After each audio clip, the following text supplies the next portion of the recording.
नमस्कार, स्वागत है आपका। मैं हूं आपके साथ सुमित गुप्ता। आप देख रहे हैं बिग ब्रेकिंग न्यूज। और बुलेटिन की शुरुआत में बड़ी खबर दिल्ली से। इस वक्त की सबसे बड़ी खबर, केंद्रीय स्वास्थ्य मंत्री ने राहुल गांधी को खत लिखा है। मनसुख मांडविया ने राहुल गांधी को लिखे पत्र में कहा कि भारत जोड़ो यात्रा में कोविड-19 गाइडलाइंस का सख्ती से पालन हो, कोरोना के खतरे को देखते हुए मास्क, सैनिटाइजर का उपयोग हो, साथ ही सिर्फ कोविड वैक्सीनेटेड लोग ही भारत जोड़ो यात्रा में हिस्सा लें।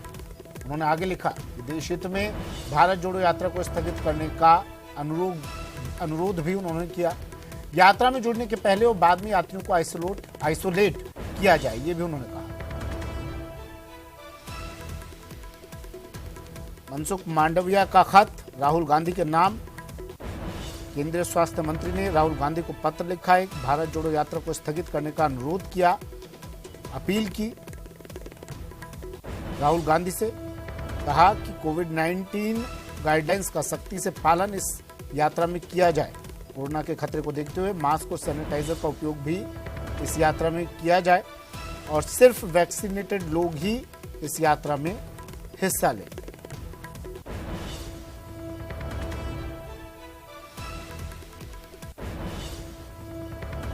राहुल गांधी की भारत जोड़ो यात्रा को लेकर मुख्यमंत्री अशोक गहलोत ने बयान दिया है। बीजेपी यात्रा को लेकर बौखलाई हुई है, ये कहा मुख्यमंत्री अशोक गहलोत ने। बड़ा बयान मुख्यमंत्री अशोक गहलोत का, कहा बीजेपी इस यात्रा को लेकर बौखलाई हुई है, कोरोना का हवाला देकर यात्रा को रोकने का प्रयास कर रही है बीजेपी, ये कह रहे हैं मुख्यमंत्री अशोक गहलोत।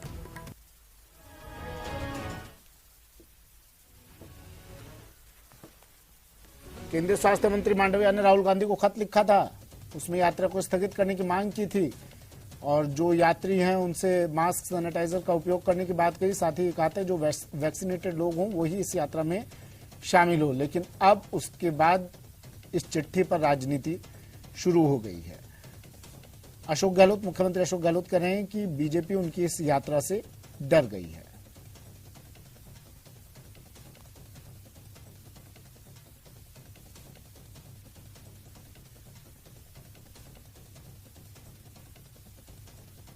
तो वो चिट्ठी भी आपको दिखा रहे हैं और इस चिट्ठी के बाद क्या प्रतिक्रिया आई वो भी ग्राफिक्स के जरिए आपको दिखा रहे हैं। हम मुख्यमंत्री अशोक गहलोत ने क्या कुछ कहा इस चिट्ठी के बाद वो भी आपको सुना देते हैं।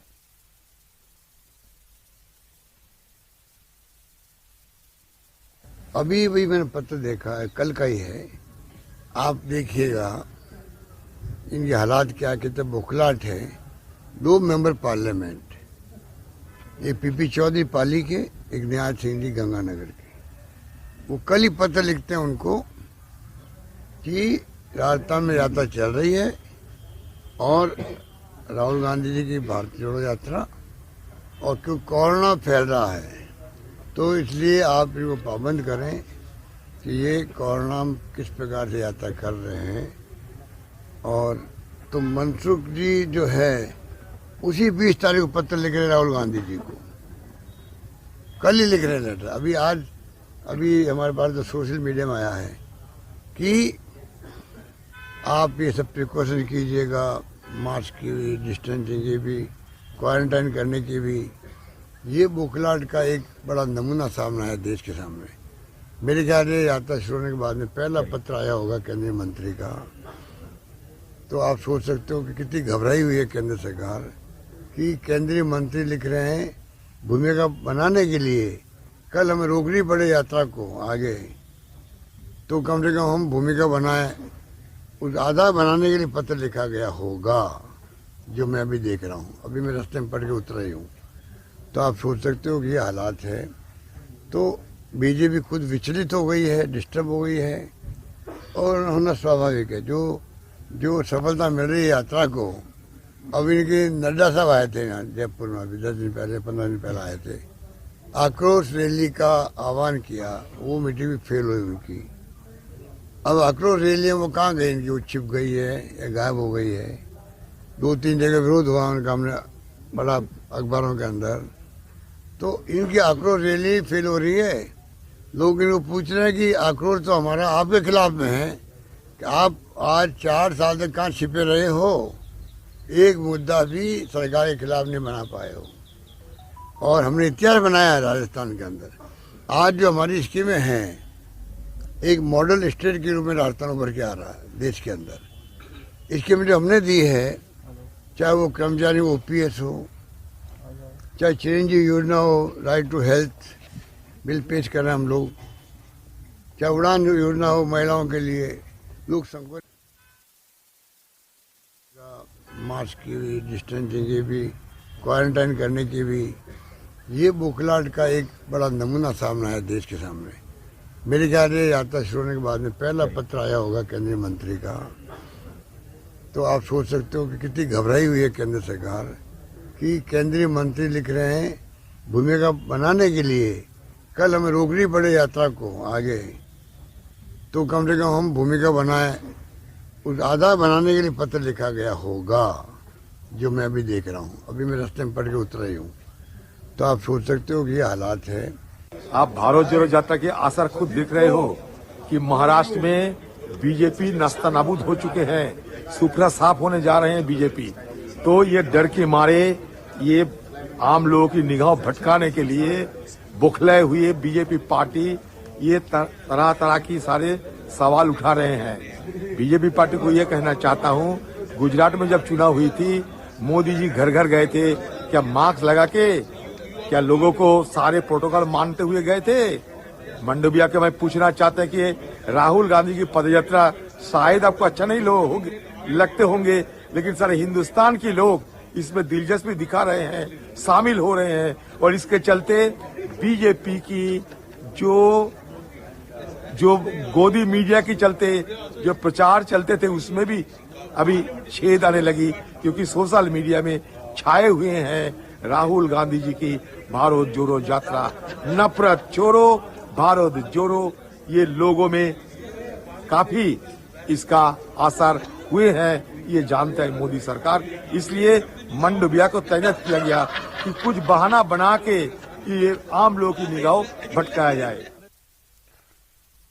चलिए, फरहा मेरी सहयोगी हमारे साथ दिल्ली से हमारे साथ सीधा जुड़ गई हैं। फरहा, इससे पहले भी कांग्रेस ने कई रैलियां निकाली थी, इससे पहले भी कांग्रेस ने कई सभाएं की थी। उस वक्त तो केंद्र की तरफ से ऐसा कोई अपील, ऐसी कोई चिट्ठी जारी नहीं की गई थी। अब जब इस तरह की खबरें आई हैं चीन से, दूसरे देशों से, तो एक अपील की गई है, उसको लेकर राजनीति करना।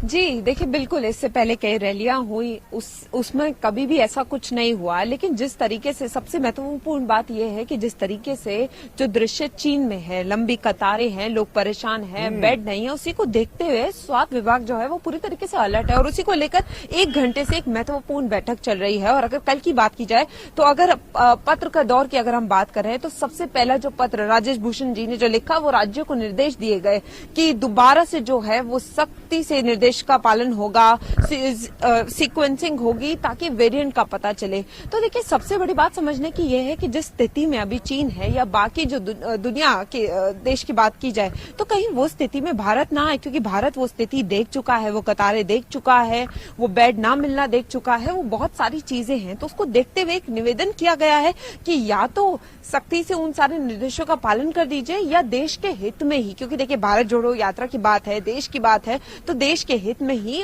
या तो उसको निरस्त कर दिया जाए। तो देखिए, इस पर राजनीति साफ आ रही है। ये कहना कि राजस्थान में मामले नहीं है, या ये कह देना कि ये तो सिर्फ इसलिए किया जा रहा है कि यात्रा रुक जाए। इंतजार किया जा रहा है कि मामले आएंगे, उसके बाद यात्रा को स्थगित किया जाएगा।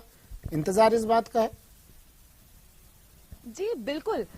जी बिल्कुल, सबसे बड़ी बात यही है कि ये मामले ना हो, ये दृश्य हम ना देखें, जो एक बार जो स्थिति भारत देख चुका है वो दोबारा से ना देखे। इसलिए तो केंद्र सरकार जो है वो अलर्ट पर है, और ये कोशिश की जा रही है कि सख्ती से जो निर्देशों का पालन किया जाए और एक स्ट्रैटेजी बनाई जाए। तो अगर इस चीज का इंतजार करें कि अभी मामले नहीं है और मामले आ जाए, तो वो स्थिति बिल्कुल ठीक नहीं है, क्योंकि हम और दुनिया में देख रहे हैं कि किस तरीके से प्रकोप जो है दोबारा से ढह रहा है, और जिस वेरिएंट की बात की जा रही है वो बहुत जल्दी म्यूट कर रहा है। तो हम इस चीज का इंतजार नहीं कर सकते कि हम दोबारा से उसी तरीके से चीजें जो है वो नॉर्मल बेस पे चलेंगी और वो जो वेरिएंट है वो म्यूट कर ले, वो ट्रांसमिशन हो जाए और वो स्थिति जो पहले बनी हुई थी वो आ जाए। उसी को लेकर जो है वो एक लेटर जो है वो स्वास्थ्य मंत्री ने लिखा है और निवेदन किया है। तो इस पर राजनीति नहीं होनी चाहिए और इस हिसाब से सोचना चाहिए कि ये देश के हित के लिए जो है ये बहुत महत्वपूर्ण चीज है, क्योंकि हम पहले देख चुके हैं कि किस तरीके से कोरोना महामारी ने किस तरीके से सबको परेशान किया और अभी भी एक संकट का विषय बना हुआ है, क्योंकि और जगह साफ है कि क्या हो रहा है, क्या स्थिति बनी हुई है। वहीं अगर भारत की बात की जाए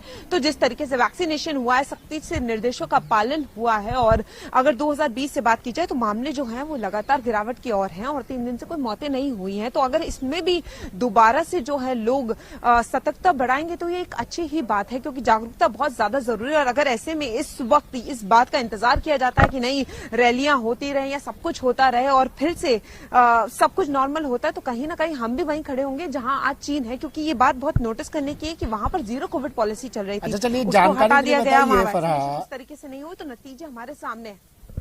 जानकारी के लिए बताइए, जो लोग इस पर राजनीति कर रहे हैं उनकी जानकारी के लिए बताइए, कोरोना के फिलहाल कितने मामले देश भर में आ चुके हैं और कितना खतरा अब लोगों के सर पर मंडरा रहा है, जो लोग इसे हल्के में ले रहे हैं?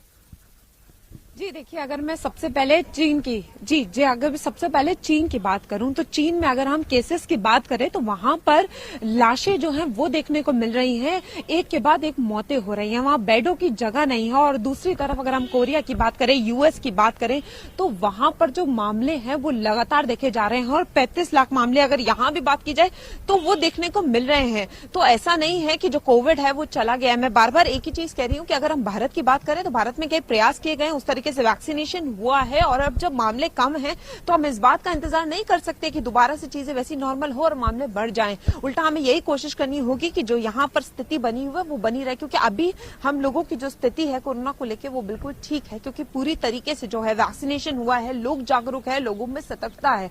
अगर इस सतर्कता के साथ लोग आगे नहीं बढ़े तो कहीं ना कहीं वो दृश्य हमें भी देखना पड़ेगा, जिससे अभी चीन या बाकी जो दुनिया में जो हो रहा है वो बहुत भव्य है, क्योंकि वहां पर लोगों की तबाही मच गई है। अगर देखा जाए तो चीन अभी बीच में इतनी अच्छी स्थिति पे था, वहां पे 0 कोविड पॉलिसी थी, जैसे मैं बार बार कह रही हूँ, और जैसे उसको हटाया गया तो अब हम देख सकते हैं। यही अगर सीनियर डॉक्टर्स की बात की जाए तो सीनियर डॉक्टर्स की भी यही सलाह है कि ये माना जा रहा है कि देखिए चीन से ही शुरुआत हुई थी कोविड की और अब फिर से चीन जो है वो ऐसे मंजर पे है, तो हम इस बात का इंतजार नहीं कर सकते हैं कि ये जो वायरस है वो पूरी तरीके से म्यूट करे। तो क्योंकि ये जो वेरिएंट है इसके मामले भारत में देखे गए हैं तो इसको नजरअंदाज नहीं किया जा सकता, इसलिए ये वक्त है कि अभी से जो है वो पूरी तरीके से जैसे सरकार अलर्ट पे है वैसे ही लोगों को भी जागरूक किया जाए और इस पर राजनीति बिल्कुल नहीं होनी चाहिए, क्योंकि आने वाले वक्त में अगर इस पर राजनीति की जाती है और इसी तरीके से ये कहा जाता है कि यात्रा जो है वो ऐसे होती रहेगी और इसमें कोई नहीं है, क्योंकि साफ तौर पर उस पत्र में लिखा है कि इतने बड़े पैमाने पे हो रही है, या तो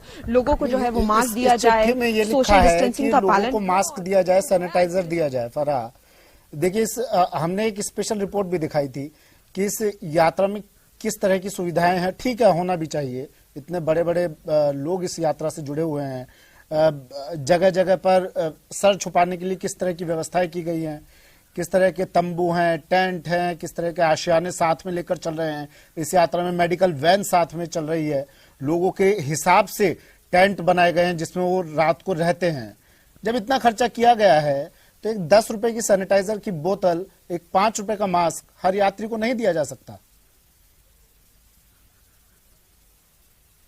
जी देखिए, इसलिए तो पत्र में ये निवेदन किया गया है कि जब इतने बड़े पैमाने पर ये यात्रा हो रही है और सारी चीजों का ध्यान रखा गया है तो अब इस चीज को सुनिश्चित किया जाए कि लोगों के पास जो है वो मास्क हो, सैनिटाइजेशन हो प्रॉपर, और जब भी इसमें कोई शामिल हो या वहां से ये खत्म हो तो उसके बाद आइसोलेशन हो, क्योंकि अब ये वक्त आ गया है कि जो सरकार है वो पूरी तरीके से अलर्ट पर है। और मैं साफ तौर पर जैसे कह रही हूँ कि 1 घंटे से ज्यादा हो गया है, अंदर जो है वो बैठक चल रही है, समीक्षा बैठक हो रही है, इसमें स्वास्थ्य मंत्रालय, आयुष मंत्रालय और नीति आयोग के प्रतिनिधि हैं, सब आपस में जो है वो वैक्सीनेशन को लेकर चर्चा कर रहे हैं, अहम कदम उठाने की बात हो रही है। तो ऐसे वक्त में अभी जो भारत के लिए है ये हम कह सकते हैं कि पूरी तरीके से स्वास्थ्य मंत्रालय क्या ये माना जाए इस बैठक के बाद कोई अहम फैसला लिया जा सकता है? क्योंकि फरहा, ये सवाल मेरा इसलिए है, हमने कई लोगों से आज सुबह से इस बारे में बात की, कई नेताओं से हमने बात की जो इस यात्रा में शामिल हुए, जो इस यात्रा में कदम दर कदम राहुल गांधी के साथ चल रहे हैं, तो ये कह रहे हैं कि अगर ठीक है इस यात्रा को रोकना है तो आप एक आदेश जारी कर दीजिए, रोक देंगे हम यात्रा,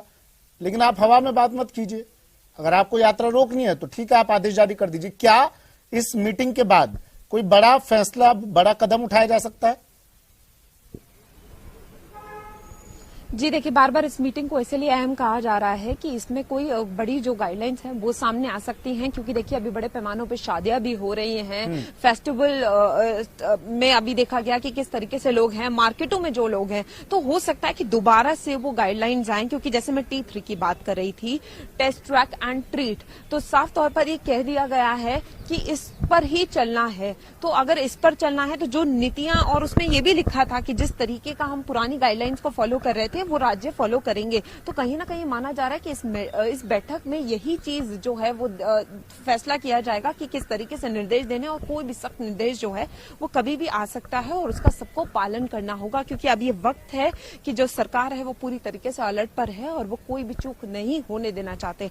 तो कोई भी फैसला आ सकता है, और हो सकता है कि ये फैसला आए कि ज्यादा भीड़ नहीं होगी। जैसे पहले देखा गया था कि शादियों में से 50 लोग जाते थे, तो उसी तरीके से भीड़ भारी चीजों से जो है वो लोगों को बचना हो, क्योंकि मैं बार बार कह रही हूं जो वेरिएंट है उसके म्यूटेशन के चांसेस ज्यादा हैं और वो बहुत वाइडली जो है वो फैल रहा है। क्या अब लगाम उन पर भी लग सकती है जो विदेशों से लोग आ रहे हैं? फ्लाइट्स का हमने जो पिछली बार पहले दूसरे फेज में हमने देखा था, उसको लेकर भी कुछ फैसला लिया जा सकता है, कोई डिसीजन आ सकता है? जी बिल्कुल आ सकता है। जैसा मैं बार बार कह रही हूं कि इस बैठक को 1 घंटे से ज्यादा हो गया और ये बैठक चल रही है, और इसमें अगर बात की जाए तो वीके पॉल, एनके अरोड़ा, ये सारे जो हैं बहुत ही सीनियर डॉक्टर्स हैं, इन सबसे बात की जा रही है और पूरी स्थिति को जो है वो समझा जा रहा है कि क्या करंट सिचुएशन है, किस तरीके से ये वेरिएंट फैलेगा, क्या यहाँ तक ये आया है।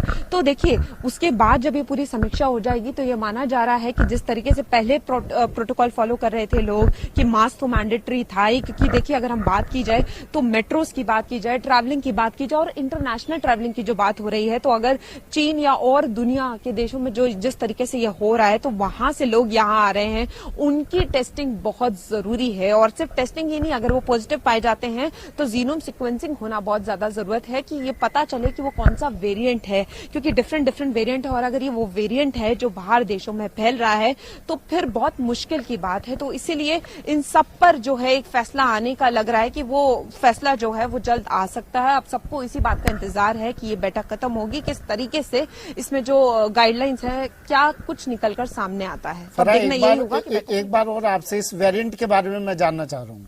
इस वेरिएंट का जो स्वरूप है, खतरनाक स्वरूप, इसके बारे में कुछ आप बता सके तो। जी मैं आपको बताती हूँ कि जो वेरिएंट जिसकी मैं बात कर रही हूँ B.7, इसके काफी म्यूटेशन हुए हैं और ये बहुत वाइडली स्प्रेड हुआ है और सबसे ज्यादा घातक चीन के लिए यही रहा है। चीन की बात की जाए, यूएस की बात की जाए, ये बहुत तेजी से फैल रहा है। और वही हमने सीनियर डॉक्टर से जब यहाँ बात की तो उन्होंने ये कहा कि भारत में भी ये वेरिएंट पाया गया है, लेकिन अभी तक जो केसेस जो मिल रहे हैं उनमें ये वेरिएंट नहीं है। इसलिए बार बार ये कहा जा रहा है कि जीनोम सिक्वेंसिंग, ताकि जीनोम सिक्वेंसिंग जब ये होती है तो फेक वेरिएंट का पता चलता है। आप बनाए रखिएगा इस बैठक को लेकर और अपडेट आपसे लेकर तमाम हम दर्शकों तक पहुंचाएंगे। एक अहम बैठक चल रही है इस वक्त। ये 5 तस्वीरें और आप देखिए टीवी स्क्रीन पर, वायरस का विस्फोट। चीन में हालात बेहद खराब हो चुके हैं और अब भारत में भी, मेरी सहयोगी फरहा जैसा बता रही थी कि कुछ एक मामले भारत में भी सामने आ रहे हैं, लेकिन चीन से ये वायरस पिछली बार की तरह भारत में आकर फिर से तबाही न मचा दे, इसको लेकर एक ये अहम बैठक फिलहाल चल रही है। 5 तस्वीरें, मरीजों की लाइन, दवाओं की किल्लत होनी शुरू हो गई है, कब्रिस्तान में लाए, कोरोना के मामले फिर से बढ़ गए। चीन से ये तस्वीरें देखिए, वायरस का विस्फोट फिर हो गया है। एक रिपोर्ट आपको दिखा देते हैं।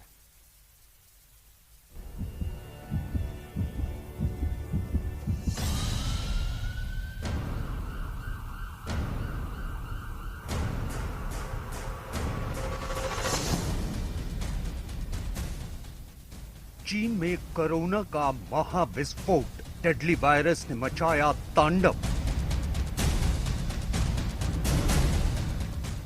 चीन में कोरोना की बेकाबू रफ्तार, हर 2 घंटे में 2 गुना प्रहार। अस्पतालों में लगा लाशों का अंबार, शमशानों में मची चीत्कार।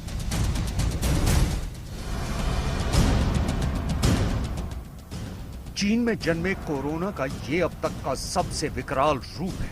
चीन पर कोरोना का ये अब तक का सबसे प्रचंड आघात है और चीनी नागरिकों की जिंदगी के लिए ये सबसे मुश्किल वक्त है। इस बार चीन में कोरोना 3.0 का ऐसा अटैक हुआ है कि उसका सामना जिनपिंग सरकार चाहकर भी नहीं कर पा रही। अस्पतालों में बेड खत्म हो गए हैं, दवाखानों में दवाइयां खत्म हो गई हैं और जिन्हें वक्त पर इलाज नहीं मिल रहा उनकी जिंदगी खत्म हो रही है।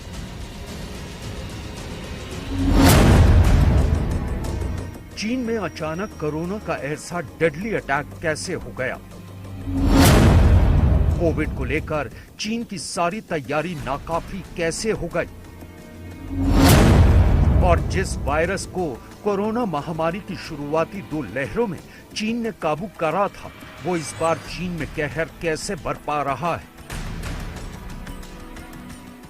आपको इन सभी सवालों के जवाब हमारी इस रिपोर्ट में आगे मिलेंगे, लेकिन पहले देख लीजिए कि कैसे चीन में कोरोना 3.0 की मार भारत में आई कोरोना की दूसरी लहर से भी जोरदार है।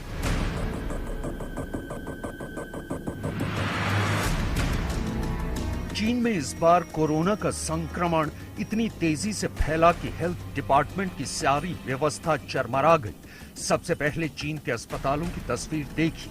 अस्पताल में मरीजों की तादाद इतनी ज्यादा है कि फिजिकल डिस्टेंस भूलकर डॉक्टरों ने एक के पास एक मरीज को लेटाया हुआ है। बेड से लेकर फर्श तक कहीं भी खड़े होने की जगह नहीं है। अब जरा चीन के एक दूसरे अस्पताल की तस्वीर देखिए। यहाँ इलाज कराने आया मरीज तेज बुखार की वजह से बेहोश होकर फर्श पर गिरा पड़ा है, लेकिन वहां खड़े लोगों में से ना कोई उसकी मदद के लिए आया, ना ही अस्पताल का कोई कर्मचारी उसे रेस्क्यू करने आया। ये चीन के हेनान प्रांत में एक अस्पताल की तस्वीरें हैं, जहां लाशों का अंबार लगा हुआ है। चीन के बीजिंग में भी जिंदगी थम सी गई। यहाँ के अस्पतालों में भी लाशें ही लाशें नजर आ रही हैं। अस्पतालों में कोरोना से मचे हाहाकार की तस्वीरें तो देख ली आपने।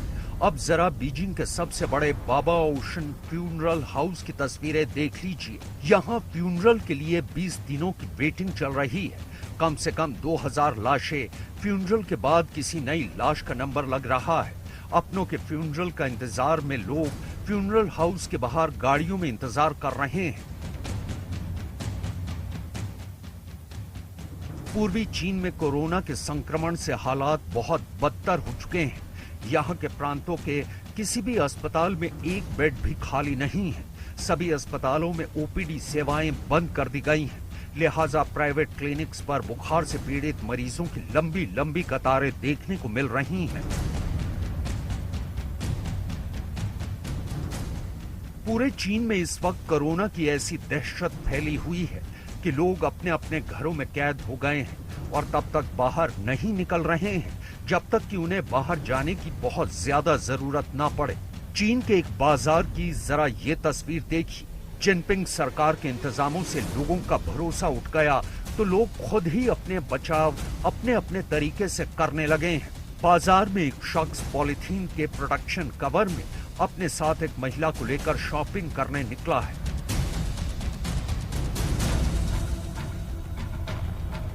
इस बीच एक अमेरिकी साइंटिस्ट और महामारी विशेषज्ञ की चेतावनी से चीन में हड़कंप मचा हुआ है।